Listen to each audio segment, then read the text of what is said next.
Get out of your own way. If that's what's holding you back and this is something you want to do, you don't want to get to the end of the year and go, I didn't do that because I was scared. People will be hearing this and perhaps know your voice or your face from your time on Spicks and Specks and Triple J. I'm a Celebrity. I think my favourite part, I found out that you are the voice of Aunt Trixie on Bluey. I am. When I did Bang On with Zan Rowe, that's when I realised the power of podcasting. Your audience is with you once they're with you. Yeah. They lock in. It's a relationship that I don't think you could dream of having even on radio, because radio is for a broad audience, whereas this is for your audience. Podcasting is so much more intimate to me. You're choosing to listen. If there was one last piece you had to give to someone wanting to start or grow their podcast, what would it be? Myf Warhurst, welcome to How Do I Podcast? Thank you so much for having me, Alicia. It's just wonderful. It's really incredible to be in your set as well. So I walked in here and just knew, obviously, because I've been doing my research and seeing all the things that you're doing, but walking in and just seeing the blue on the wall, it's such a beautiful space here. And I think so many people will be hearing this and perhaps know your voice or your face from the time on Spicks and Specks and Triple J and all of these other incredible shows that you've been on. I'm a Celebrity. I think my favourite part when I was doing my research, though, I found out that you are the voice of Aunt Trixie on Bluey. I am. I know, it's absolutely wild. Like I met the creators of Bluey many years ago. They asked me to do a voiceover when I was working at Triple J, and it was one of their first that they'd done, and I worked with them, and then they came up with the idea of Bluey and contacted me and asked me if I wanted to be involved, and it hadn't gone anywhere at this point. No one knew of the global scale of such a show at that time. I certainly didn't. And they asked me to try out for the mum, but because I've got quite a husky voice, I sound more like Patty and Selma from The Simpsons. So I think I sounded a bit too rough to play mum. So they invented the character of Aunt Trixie, which is the mother of Muffin, who is my favourite character on the show because she's a chaos agent and she just creates turmoil everywhere she goes, and I love that. But also the joy of being a part of something with creators who come from a really good place. They're not making this for the money. They never were. Yeah. They're making it because they believed in the idea. They wanted to show their creativity and they wanted to do it for the kids who probably hadn't seen this kind of storytelling, and for the parents who hadn't seen that kind of storytelling that focused on them as well. Yeah. And made their lives a little bit more interesting. There was different ways of interacting with your kids. So I think that's why I love being involved, because the creators come from such a good place. It's amazing and definitely a staple in our household. But the reason that I have you on for today is you have created some incredible podcasts. Your most recent one is The Moment, which I absolutely love. Can you tell me who is that for and what do you talk about? The Moment is basically a 3 times a week recap on the moments that everybody's talking about. Or if I feel like talking to someone who's having a moment, then they're welcome aboard as well. It's essentially whatever I think's interesting that's happening within the broader popular culture sphere. So it could be anything really. And then bringing it to whoever's listening and hopefully giving them a perspective that perhaps they hadn't thought about or might look at it in a different way, giving them the information they need that they're too busy to go and forage for themselves, and I'm doing it anyway. So yeah. And I think when it launched, it felt like this piece that was just missing, because there were so many other podcasts that were talking, about pop culture or talking about other things, but there was just this gap that I think that you identified for your own self as well, that you wanted to hear this content and you were doing it anyway. Yeah. But it feels like a place that has almost become like a home for your community and your listeners. What was it like coming up with that concept? It's almost as if the concept just came to me because I thought about, and I didn't answer the question about who my listener is. I think it's someone like me who wants all the information just to make sure that they can stay up to date with conversations wherever they are, regardless of how busy their lives are, but also want a little bit more. And I wasn't getting that from anything. The information everywhere, but I just wasn't getting it distilled. And I wanted that. So I wanted to create something that was that. And then I also wanted to do it for me too, because it is a little home and it's a new home and it's a space where I've never been really in a position of complete editorial control. Obviously, MIK and beautiful Amelia Chapelot and my producer Rosh that I work with and Grant, they all have input. But essentially it's, what do I think is perfect to talk about today? How am I going to say this that is 100% me and feels authentic? So it's really been an exercise, not just to make something that I think was lacking. It's been an exercise to find out who the hell I am without all the words constraints, and that suggests that I was held back. I wasn't. I guess with the possibility of having no constraints. Yeah. Like it's, who am I? Who is she? And so I've created a little home where I'm playing around on YouTube, which I've never done before. And look, I'm not very good, but I'm getting there and bringing that element of play again and getting that excitement and enthusiasm for something that I think was probably a bit lost because I've been doing this for 30 years. She started when she was 1 year old. I did. But yeah, I've done various forms of media from print, TV, radio, podcasting, and I did get to a point where I didn't really know what my purpose was. So this has been great to start fresh and just go, what can I do? And you need that at midlife too. You really need it because things can start to feel a bit stale. And when you're scared, you just jump on these opportunities because you have to. Yeah. And it's been so much fun. And I think there's so much in that I want to talk about. One of the things that I love is almost giving this permission to people to have a voice and to follow their dreams and to like pull that thread and start seeing what happens. If you're kind of interested in it, what happens after that? Because I think a lot of people look at, the media industry is a great one, right? Like you do your time, you get to a certain point, and then what happens after that? And do I want that path that's predetermined for somebody like me? And I don't think I do. I've had a lot of experience working on daily radio and I really enjoyed it. But I think at the moment it doesn't feel like that's where that sense of possibility comes into play. Whereas with podcasting, it's very intimate. You really get to know your audience. They get to know you and you can kind of do whatever you want. I know there's a lot of rules about how to cut through to people and things that I should be doing on that level. But just in terms of that sense of play, there's no rules. Yeah. We could actually do whatever we want. We actually can. I know. And I still find the biggest challenge has been unlearning a lot of those radio techniques and skills, which are fabulous and help you become a good broadcaster. But in podcasting, unlearning them has been a big one as well, because I think sometimes it gets in the way of me really leaning into conversation. So I'm still learning about how to do this. I don't think you ever stop learning. And that's been the really great thing about doing this too. I love this. Okay, tell me what you have unlearned, what you haven't brought from radio into the podcasting world. What I haven't brought? Well, I think I brought it all to start with. But what I tried not to bring is the shoulds. You should be doing this.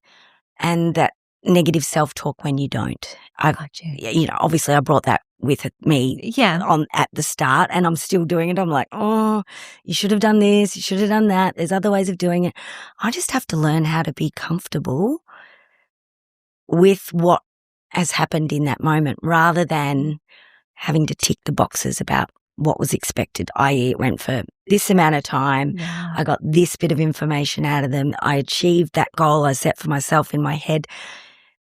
It doesn't have to be like that all the time. It's good to have touchstones. It's good to have ideas about where you want to go, but it could also be a lot freer. And I'm not there yet at all, I don't think.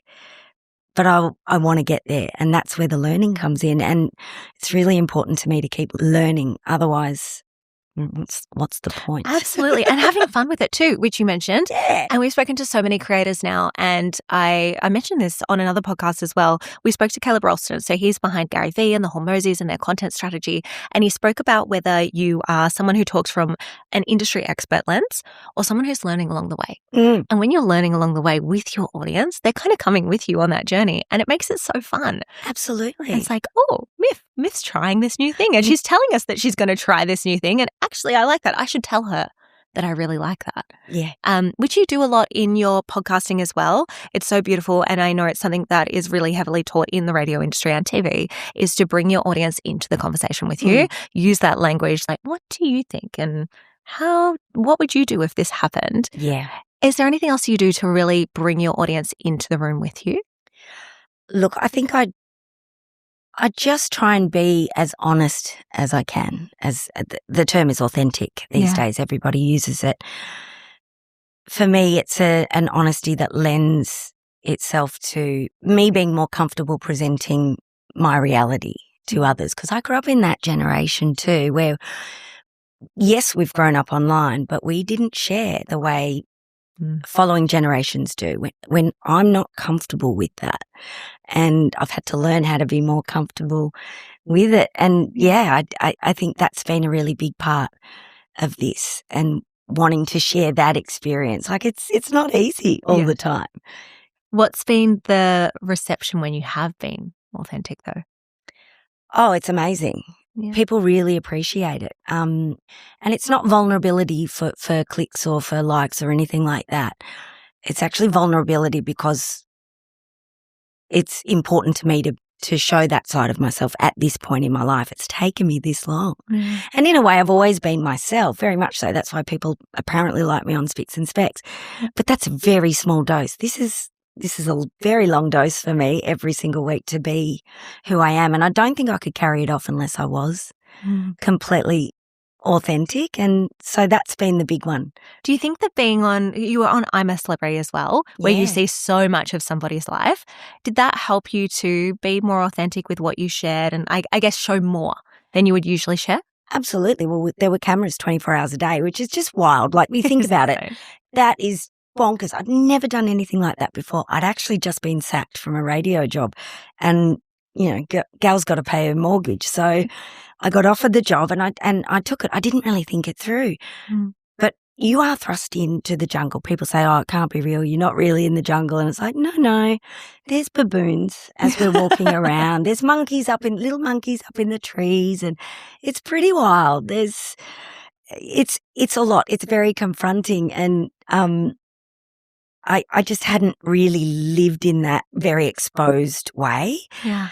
And you lose all sense of any kind of dignity and self-respect by the end of it. By the end, it was just like, whatever. Like they film you when you're in the shower, and I'm never getting undressed in the shower. But by the end, I was like, I'm so dirty. Yeah. I'm just taking my clothes off. I don't care if someone in the control room is looking at that. Good luck to them. Like, it was really quite liberating. Yeah. In the end, and warts and all is out there. They don't show everything, but the fact that people can see it all, that there's somebody who watched this and decided whether it goes in the show or not. And I think I shed a layer there. Yeah. I shed a really big layer, and I just keep shedding layers as I get older. And it's more important to me to keep doing that, because I think that's the stuff that connects us with everybody else. Absolutely. And I think it would be so empowering for anyone listening that is really struggling with that, because it can be something where you think, or two things. People often, every time I talk about this with anyone, they feel as though people won't be interested in the mundane, the usual. I still feel that at this point. So that's not unusual. But then when we look at, like, say, for example, when I was just scrolling back on your TikTok, and I scrolled back to when you were cleaning out your garage and you found a computer and you were sharing that. Yes. And people were fascinated. You got so much engagement from that. Oh, I know. It's the strangest things that you get engagement from, and usually things I haven't thought too much about, which is worrying as well. Exactly. But do you know what? That's the beauty of this world. And I think the culture that you're creating with your show as well, but I think the world that we're moving into, there's so much that is polished. There's so much that is professional. And so when you are genuinely just yourself, that often is the content that performs the best, that people actually are craving. They're like, hey, it's like I'm hanging out with my friend here on FaceTime and they're just talking to me. Yeah. And I think that's really special. And I think this is a really incredible, almost like a permission slip for people to actually step into being themselves. I love that idea. I hadn't thought about it that way. I think, yes, that is absolutely the reason why I'm doing what I'm doing, and also to allow other women, especially of midlife, I want them to know that this is a space they can exist in too. It doesn't have to shut off. Once you get to a certain stage or phase in your life, you can continue to exist in these spaces. Yeah. And if you don't, we just disappear. Exactly. And what's the point of that? I'm not ready to disappear. God, no. When you've got better stories as well, you've got that lived experience, you've got all these things to contribute and add. Yeah, well, I just want to share my knowledge and share the joy and hope that they can feel like they can be inspired to play around with a few things as well. Because it's just so important. We can get stuck. We can have very strong ideas about who we are. And in actual fact, that doesn't have to be the way it is at all. Yeah. And you mentioned with podcasting, something that you love about the medium is that you don't have to play by a certain set of rules. Comparing it to TV and radio, is there anything else that you love about that medium as well? Oh, well, radio has always been about intimacy with your listener. However, with radio, it's when you're in the car, it might come on then, or if you're in the kitchen, it's on in the background. Whereas podcasting is so much more intimate to me. You're choosing to watch or you're choosing to listen to one person just have a chat. That's been a confronting thing as well, just doing it on my own. But we'll get to that. Yeah. But people are choosing for you to be with them at a time when they're doing probably something else, but you're helping them enjoy that something else a little bit better, whether it be cleaning or driving or anything really. And I just think that that is such a special relationship. And I noticed it when I did Bang On with Zan Rowe, and we loved doing that podcast. And that's when I realized the power of podcasting. And it sounds very textbook, but your audience is with you once they're with you. Yeah. They lock in, and it's beautiful. It's a relationship that I don't think you could dream of having even on radio, because radio is for a broad audience, whereas this is for your audience. And it's wild. Yeah. It's really wild. And, social media is the same. It's for a broad audience and people who follow you. But now, even more so now that it's all about the For You page and it's not really about who you're following, everything you make is for people you don't know. Whereas everything I feel like I'm making for podcast and also for the video podcast is for people who've chosen to be with me. And that's wild in this day and age when there's so much out there. It's incredible. And I think the point with podcasting as well, like that you're making it for someone who then potentially subscribes to you. And so you're not fighting with an algorithm. Like, as you said, they are locked in. They're there every single week and they're there to be part of a community and give feedback as well. Do you find that a lot of your listeners actually want to have that conversation with you too? Absolutely. My DMs have been fantastic. And even when it's a critical thought, not in a negative way, but from a critical perspective, and I might have said something in a way that didn't quite work. They're so beautiful. Instead of people just, coming in and going, that was shit, you're terrible. They come in and go, I don't mean this to be taken in the wrong way. And it's like, oh God, that's so sweet.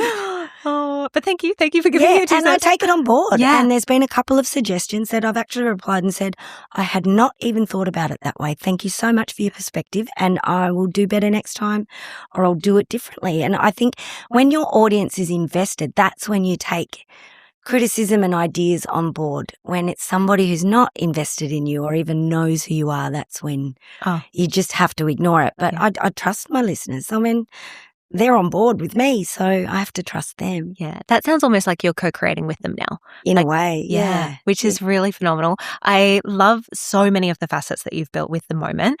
One of the things that I think is the most interesting for a lot of people who are building a podcast is the volume that you do. You mentioned at the start, you do 3 times a week. How do you fit that in your schedule, Myf? At the moment, I'm not sure. I'm a bit scattered. And also, one thing they never told us while I was growing up is when you get to this stage of life, you're a bit scattered anyway. So you're in for a treat. So look, I'm still working it out. I think we're all still working it out because it's a bit uncharted territory, I guess, for both my producers and me, because we're not sure, sometimes how long things might take or what's going to work, what doesn't. We're still learning. So, because we're only 4 months in, and I am terrible at time management. That is one of my terrible skills because I get caught up in the moment. And if I write all my podcasts before I do them. I think you have to be thorough in that way. So the writing takes time, but then you have to change your mindset from the writing to then how I'm going to present it. And that takes time. And then you've got to present. And so everything has taken a lot more time than I thought it would. But that's not a bad thing. It's just about me managing my time. And I want to do it well. Yeah. You know, that's the other thing. When it's yours, you want to do it well. And not to say I didn't want to do other jobs really well, but this is really important to me. Baby. Yeah. To make something I'm really proud of every single day. And I don't always get it right at all. And I won't, not for a long time, and may never, but that's not the point. But you are still being consistent. You're still getting it out, like, you know, making that commitment, honoring that commitment and getting it done, even though there may be a lot of chaos behind the scenes. There is sometimes, mostly mine. Like yesterday, I had to record an episode that would come out today. And I did the writing. That was great. I was actually really enjoying it. It was big, heavy stuff. So I really needed to take the time to do it. And just as I sat down to record, because I live out it's like semi-regional rural. I mean, this is an issue everywhere in Australia, so don't think it's just my problem where I live. Yeah. Sat down to record and I've looked up and the most huge huntsman spider has been sitting above me the whole time. Like, I'm literally the size of my hand. Oh my God. So here I am getting very up myself thinking I'm going to get this all done in time and I'm going to have an evening finally where I just actually might watch something on telly. Oh no, because I've got a phobia. So it took me an hour to get it out and down because I can't handle it. It took me an hour to get my nervous system back under control to even start because I'm up here, I'm up a tree. So it's like things like this. And it's, you know, if you've got children, they've got concerns or there's always something. There's always something and you never factor that in. That's the one thing I've learnt. And maybe I'll get better at it. Maybe I won't. Maybe that's part of it. And then you end up recording something that's kind of a bit fly by the seat of your pants or whatever that term is. And that's often the best. Yeah. Because you're not thinking as much about it. Yeah. I don't know. It's an art, but it's also magic. And I don't know how to explain that. No. But the best ones are the ones where you surprise yourself. Yeah. And with so many of our clients as well, like they'll have all their notes. The best conversations, the ones where you just get into it and you've got kind of an idea of the structure, like you've got your notes and those sort of things. But sometimes you go off on a wild tangent. You might have told them about the spider and all the other things that happened beforehand. Not. And it's just like everyone's like, oh my goodness, Myf. Like they see themselves in that moment as well. Oh, I was still envisaging the spiders and I felt cobwebs today as I went back into my little studio. I was like, oh, no. They're everywhere. Disgusting. I just couldn't. I would burn it down. There would be no more studio. I know. So tell me about the writing that you do beforehand. What sort of things are you writing down? Well, I'm essentially writing the show as if it's scripted, but I don't present it scripted. I just have them there as points. But the way my brain works, and I'm still yet to really discover how my brain works or how it works really, really well. But I think it needs to digest it. It needs to think about it. It's not about necessarily even structure, but it's about believing it. And so therefore it has to be authentic to me and it has to be something I can present without feeling if there was to be a social media post about it down the track that I would be ashamed of or embarrassed because I said something in a way that doesn't reflect who I am. Yeah. So I think the writing gets me to that point and then look, all hell can break loose during the presenting. But as long as I know where my head's at before I start on various topics, then that helps. So then they just become essentially dot points. And do you have something that you carry from episode to episode in terms of even like as simple as a structure? Is there anything that has that line of continuity? Not really. Some days, yes, as in like on a Monday I'll do a newsy day where there's probably lots of things to catch up on. And then another day I'll do a chat with somebody and I may do a couple of newsy moments at the top, maybe not. I don't have to. Yeah. It just depends. If there's something big, I will. If not, and I don't know if that affects what people come to expect and that may be something to talk about down the track because people like what they know they're going to get. We know that. But sometimes I like to mix it up a bit depending on what's going on. So we'll see if that works or not. Yet to work that out. That's the fun part, right? And that you are experimenting and trying this. And have you noticed that there has been a difference between any style of episodes that you do in terms of like the engagement or? I think they're pretty even all through the week. So whether or not they actually listen on the day, that's something I'm not sure of, but they listen eventually. And I suspect my audience are like me. They wait till Saturday when they've got to do something they don't like. And so they'll pop on their favourite podcast and then they'll listen to the lot. Yeah. And I think that goes back to what you started to say at the start around the people that are listening and that once they're in, they're in. And so it doesn't matter. They're here. They know that you're going to be there in their ears on those days or have those 3 episodes they can consume at some point. And so they're locked in. I think what we see with some other podcasts is that they haven't built that level of depth with their audience. And so what you can see is they have an episode come out and then another one on potentially another topic or a guest, and they'll always see that fluctuation between them. So it's really testament to what you've built there. Oh, it's really cool. That's nice. Well, I think it's testament to my listeners too. They're dedicated. Yeah. Yeah, they are amazing. When I was doing research for this show, another part of podcasting that people always get stuck with is that part around having a co-host.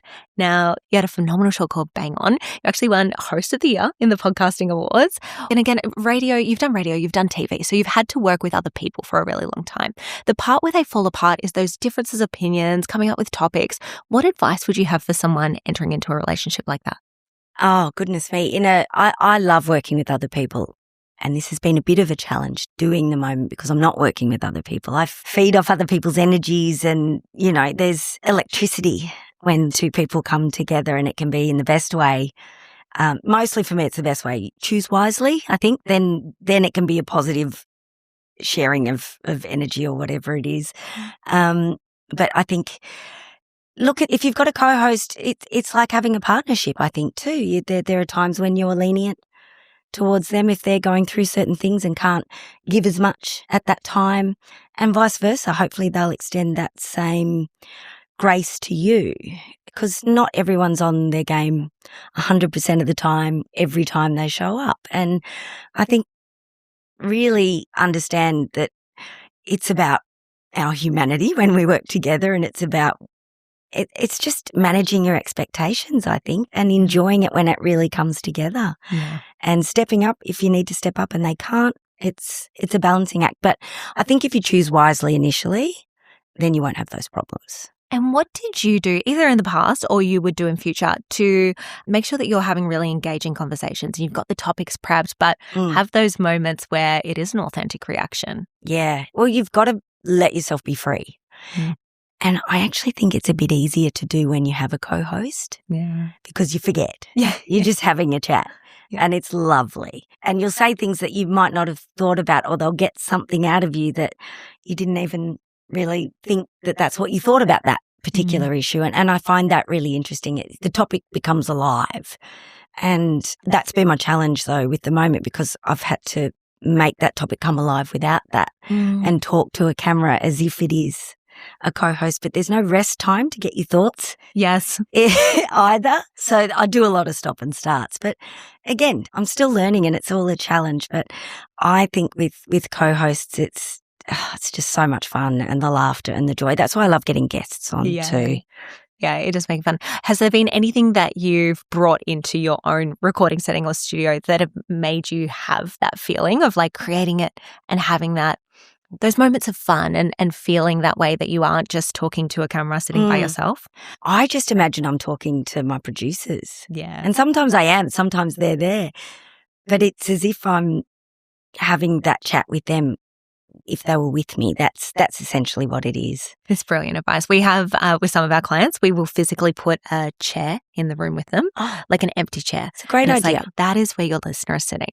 So when you're using those words, because it can feel really weird when you're talking and you're like, so what do you think? And it's like, hi, Mr. Camera, what do you think? Yeah. When you've got a chair there or someone in the room or your producer, you feel like you're genuinely engaging with them. Yes. Which can make the biggest difference. Although I think if I was talking to a camera and I actually had a producer in the room, that would make me feel weird, and I probably wouldn't do it as well, because I'd be conscious of them watching me talk to a camera. Like, there's so many things that you just struggle to get over when you do these things, even with the level of my experience. Yeah. Like, I'd get anxious because they might be thinking I'm look silly, or, all those things that they're not thinking. No one's thinking that. No. But it's funny, those little anxieties come in so many ways. And again, part of this gig for me is to get over those and move forward and just enjoy it a lot more, and not, I think I've spent enough time critiquing myself, and it's time now to stop the worry and just enjoy it. So I am talking to the camera like it is my lovely producers and friends. Yeah. And that feels good. But yeah, I've still got other things where I'm like, oh, if I had to do it in front of someone, I'd be terrible. I'd get anxious. I think that is so empowering to hear that, because we've had some incredible creators on the show and they have said very similar things to you. And they are like, Kayla Itzinas is one of them. She's got over 43 million followers on her personal page. And you would think that number is wild. But even so, you both have the same thing. Like, you are both people at the end of the day. And a lot of people go, oh, this is just me. I can't do this. I'm not very good at podcasting. I get nervous. You do as well. Like, everyone does. Yeah. Everyone does. Maybe, look, I don't know. I think those old shock jocks that have been around forever that do the radio, I don't know if they get nervous. I don't think they've ever been nervous, though. Probably not. Yeah. So. Very different audience over there. But there. I know that the people I work with, it's still there. It's always there. We always question ourselves. And you know what? That's what makes us who we are. Mm. And I think that's something that we need to embrace a little bit more in all of us. Absolutely. No one's immune except for the shock jocks. Yeah. Yeah. I mean, we're not trying to be them. Yeah. I loved when I was listening to some of your episodes, there's one called, I think it was What is a Great Podcast, or What Makes a Great Podcast. I'll pop it in the show notes.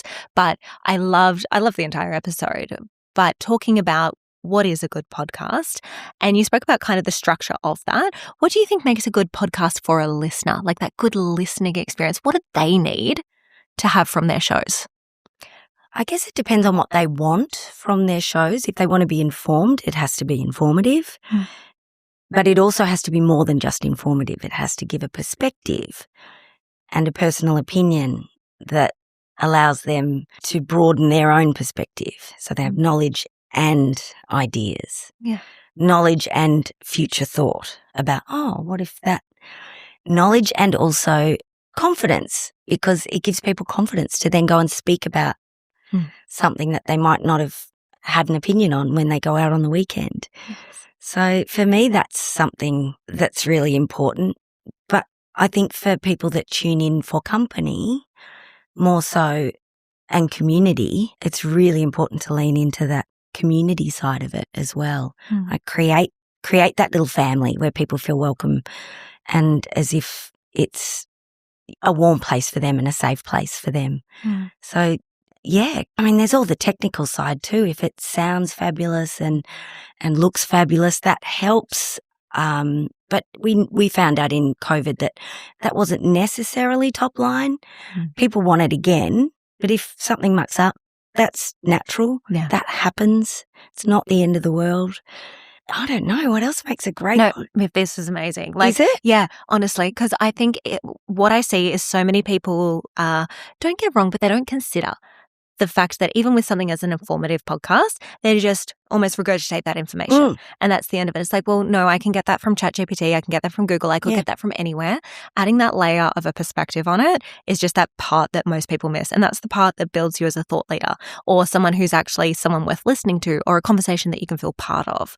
Whereas you're just reading notes, that's all you're doing. Yeah. Yeah. There's no further, what do the kids call it now? Learnings or teachings or something? God, who knows? Yeah, there's no next step to that. It's just, this is what it is. And it's like, well, like you said, I can get that anywhere. Yeah, absolutely. So you bring yourself and you bring your perspective. And I think that's what people want. And what would you do to create that sense of family? I don't know if I've gone there yet. I'd like to think that I'm starting it, but my own sense of family is just my environs, and when I talk about my friends and I talk about my pets and I talk about my house. So I guess I welcome them into that space. Yeah. And that's the sense of family. Like, you're welcome here. Like, this is my place and I'm sharing it with you. So in small ways, I guess that's how the family starts and the community starts. But I think down the track it'll be live events where we'll do gatherings, maybe where we'll all get to a cinema and watch, I don't know, a new hit movie that's coming out that week and have a book club, have a chat about that afterwards, or even a book club. I don't know. I sort of haven't had the brain space to come up with those ideas yet, but I know I want to do them down the track because I've got a horror film I need to watch for the Oscars, Sinners, that I can't watch because I'm I live alone and I'm terrified already. I don't need to watch a horror film. Mm-mm. But one of my listeners said, you should watch it at like 8 a.m, because then it's the start of the day. You don't get so scared, and you should watch it with everybody. So like a group watch. A stream party. So yeah, so I can do that. Absolutely. I mean, whether or not I get organised enough to actually do it. Hey, Amelia. Yeah. Because that's the thing. I get overwhelmed by the what I can do's, and I've still actually just got to focus on what I should be doing. So it's like you're free to do whatever you want, really. Yeah. And that's how you create that welcoming space. Beautiful. I'm not quite there yet in terms of an organisational sense. We know it's coming. It'll be worth the wait. Yeah, watch Party for Sinners. Come join me. Yeah, and you know what? They so would. And I think something that you mentioned that is just so organic to you, and it's absolutely one of the best reasons that I wanted to get you on it, is like you spoke about mentioning the characters in your life. And you just do that because that's who you are, and you want to tell them your stories, and it's part of the topics that you're going through or what you're going through in that moment is part of sharing that. So many people don't think to do that, Myf. Don't they? No. Oh, maybe I'm just lucky in the podcasts I choose. Sometimes I think people lean into that too much. Get to the point. You're like, I do not care about your shopping trip last week. But no. However, I think it's nice if people are interested, but I couldn't do it if I didn't think they were. And I don't mean that in a, I'm important kind of way, but this is all about showing who I am. Yeah. And I think that's where media is going. The future of media is a very different thing to being just a writer or just a radio presenter or just a television presenter. It is all of those things combined.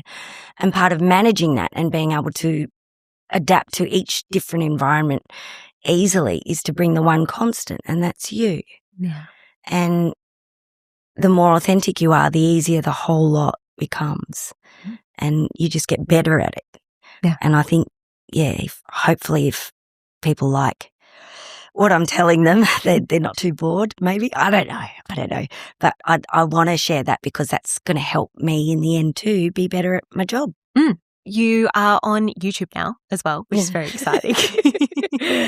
What was that like going on to these new mediums for you? What's that journey been like? I mentioned it before.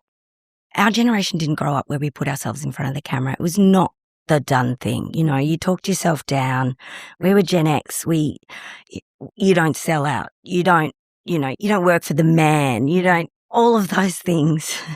And now it's completely flipped, and that is totally fine. Everyone's used to that. So I found myself, even though I've done television for 20 odd years and radio, so I've always been on camera. The idea of actually just talking to a camera, I've never done. And I've had to really push myself and do it. And it's been terrifying, but also it's really good for me in that I've had to push.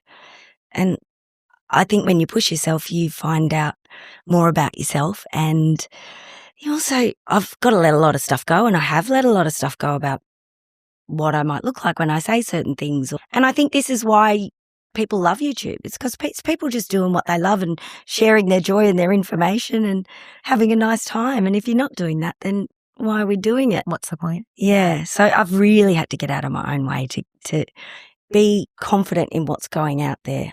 Do you know I've never watched? You haven't? Not on a big screen. I've watched it on a little screen, but I can't. I don't know what the disconnect is. I can't watch it on the big screen. And by that I mean my own TV. Course. I've never watched it on my own. Did you watch any of your TV shows? Oh yeah, that's fine. Really? That's fine. That's almost like it's removed from me because it usually happens such a long time ago. Someone else has edited it. I know they're acting in my best interests. Yeah. Whereas this is all down to, I've got beautiful editors and beautiful producers who make sure things won't go to air that I might go, ooh. But it is down to me really entirely. And there's no rest and it's a lot. So I'm just like, oh no. Just put it out in the world and hope I'm just never going to watch that.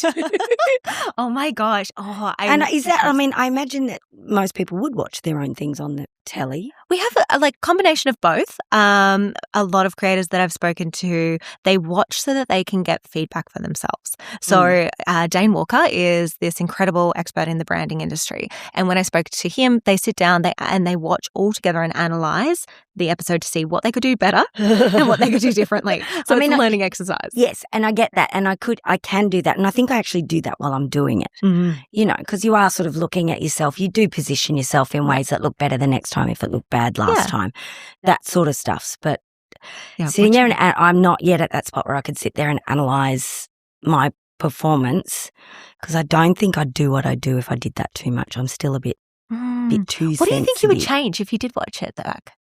Oh, probably nothing. Exactly.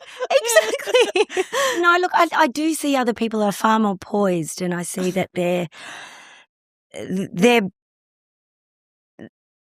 more, I don't know, maybe just more comfortable with the medium. I don't know. I've always been of that, though, even with the TV. I tend to not watch closely, or it'll be on if it's on. Yeah. Because I've often been of the thought of analysing it too much means I start to ask too many questions myself about my own performance, and then it's not, again, authentic. Yeah, you come out of the moment. Yeah. So maybe it's a good thing. I know people who don't watch themselves ever at all. Which I find astounding, because you need to see if you've got food in your teeth or something. Something's going on. But I think for you, so much of the beauty of what you have created now with this is that it is that authentic, real, just you chatting. And so I think if there is anything that you thought would take away from that, I don't think it's worth it, personally. Yeah, I don't not think for now so. anyway. And people know me. They know that I'm a bit of a, things can get a little messy around the edges, and that's fine. Yeah. I think people know that from me too. So the expectations on that side are probably higher for me than it is for anybody else. Yeah. And I do see American podcasts where everybody looks incredibly well put together and poised. And I started out trying to do that, and now it's just whatever the hell I'm wearing. I put on a bit of makeup, make an effort, but it's pretty, it's smoke and mirrors. And then now I'm just literally wearing my nightie in some episodes. The best kind. The best kind. And again, it feels like you're sitting down with a friend then, which I think is the most beautiful thing that you've created. And really lovely. Myf, the question that we ask to everyone who comes on the podcast is, what is a podcast that's regularly on your rotation, and why do you keep coming back to it? Oh, goodness. I've got a lot. Are Yes, we limited to one? Tell us. We love inspiration. So, well, because, look, I wanted to do my own podcast back in the days when it began. So around sort of 2012, I had the idea, 2013, of doing my own podcast, and it's taken me, gosh, what's that, 13 years or something? 13 years to finally get that. And I remember having conversations. I was living in London in 2013 that I wanted to do my own podcast, because I was a mad listener of podcasts then, and they hadn't really even kicked off. So don't wait. Yeah. Don't think that, your idea isn't a good idea, because it was back then. Imagine if I'd been doing it since then. Seriously. That would be wild. But this one podcast I come back to all the time, and I've been listening to since then, is the Slate Culture Gabfest. And that's Slate magazine. Yeah. They're not a magazine anymore. It's a digital publication. And they essentially, there's 3 hosts. They've been the same 3 hosts with rotating hosts for the entire time. I think they've started in 2011, maybe. And they essentially break down 3 cultural moments that are happening that week. Yeah. And then they do some recommendations at the end. And really, it's a format that everybody else has followed. Yeah. Bang on, followed that format. Lots of pop culture podcasts. I'm following that format slightly, because mine's more newsy, whereas they'll delve into, long form, deep thinking explorations that I sort of, you'd need a co-host to do. But I always come back to that podcast, and I don't miss it every single week. And it's as if we've all grown up together, even though we were all adults when we started. And they came out to Australia, actually, and this was, it's probably about 8 years ago. And they did a live show, and it was my first podcast live show that I went to on my own. And I just sat, and I was so excited. And I realised the power of this. That was then when I realised, because I'm pretty blasé about most things. I've worked in the entertainment and music business for a long time, since I was editing a magazine back in the mid-90s. So I'm not that excited to go to the latest gig or meet the latest music star because, you know, they're just people and it's lovely and it's fun, but I've done a lot of that over the years. But when I realised I was really excited just to be in the audience and I went on my own and I thought, oh my God, there's really something in this. It's so special. There's something that is going to change culture. And look at us now. It has. It really has. It's changing the way media works. It's changing what people value. It's changing how people consume media. It's changing the possibility of what you can do within the format. All of it. It's wild. It's actually exciting because I've been part of it for a long time, and to see the possibility hasn't kicked off as much here in Australia as yet. I don't think in the same way it has in the US or perhaps the UK, but it will. It's coming, yeah. And if you're not in that space, you don't get to play. And it is really powerful and people will cotton on to that. So I think, well, the broader community will cotton onto it. So I think, yeah, that podcast is the one I'll always come back to. And I don't always agree with them anymore because I'm a very different person, but I don't mind. Yeah. Because I'm still in their conversation. And still part of that community. And that's something that you just touched on, which I think is so magical about podcasts, is like when you listen to it and you find out that someone else listens to it, it's like you've almost got an instant best friend. You're like, oh, did you hear that episode? And it's just like, you're got those people. Like, totally. I can be in the industry, but I'm also capable of having a parasocial relationship with the people I listen to. And when you find someone else who does, you're like, oh, yeah, it's our little secret. Beautiful. You've given so much incredible advice today. But if there was one last piece you had to give to someone wanting to start or grow their podcast, what would it be? Well, aside from just start, like really don't sit on it for 13 years like I did. Just start and also get out of your own way. If that's what's holding you back, and this is something you want to do, you don't want to get to the end of the year and go, I didn't do that because I was scared. Because scared, I mean, it's all subjective. We know that now, that we've done studies in neuroscience. It's about what you tell your brain repeatedly that can actually change the way you think. And so fear often comes from something that you never decided about yourself. Ideas that you can't do this, you're not welcome in that space, that you have nothing important to say. Where did those ideas come from? That's critical thoughts that have come from a younger version of you that you don't want to be anymore, or maybe a parental figure that wasn't kind. All of those things. Put it all on the table and just flip it. Give it a go. And it also doesn't have to work. Failure's fine. Believe me, I failed a lot. And it's also not scary. And it doesn't matter. Yeah. It doesn't matter if your friends don't like it. Whatever. Yeah. You probably don't like what they do at work either. Whatever. But it has the potential to grow into something absolutely incredible that people can genuinely get value from and love and tune into every single week. Yeah. If you think you've got a great idea in that respect and you think it will connect, then don't wait. Love that. Yeah, thank you so much for joining us today. We will pop everything in the show notes, but where's the best place to connect with you? I just think on the podcast page now. Anywhere you get your podcasts, you know the drill. Or Instagram, really, is where everyone's at. I'm playing around with TikTok, but I'm not very good. I'm still having thoughts that I'm not relevant here, but anyway.